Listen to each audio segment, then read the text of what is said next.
আচ্ছা ভাইয়া, আপনি তো তেল নিচ্ছেন আর কি। আগে মালয়েশিয়াতে পেট্রোল কত টাকা করে ছিল? আগে পেট্রোল প্রাইস ছিল 2 রিঙ্গিট 5 পয়সা। 2 রিঙ্গিত পার 5 লিটার। 5 পয়সা পার লিটার।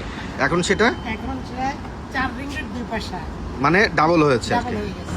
আচ্ছা, এরপরেও এখানে তেল পেতে কারো ধরনের কোনো লাইনে দাঁড়াতে হবে না। লাইনে দাঁড়ায় থাকতে হচ্ছে না। এখানে একদমই নিজের মতো করে সবাই তেল নিচ্ছে। তেল নিতে কারো কোনো ধরনের কোনো বিড়ম্বনা নেই। বাংলাদেশে যেমন ঘন্টার পর ঘন্টা লাইন দিতে হচ্ছে, তেলের দাম মালয়েশিয়াতে ডাবল হলেও কারো কোনো ধরনের কোনো সমস্যা নেই। এটি একটি তেল পাম্প।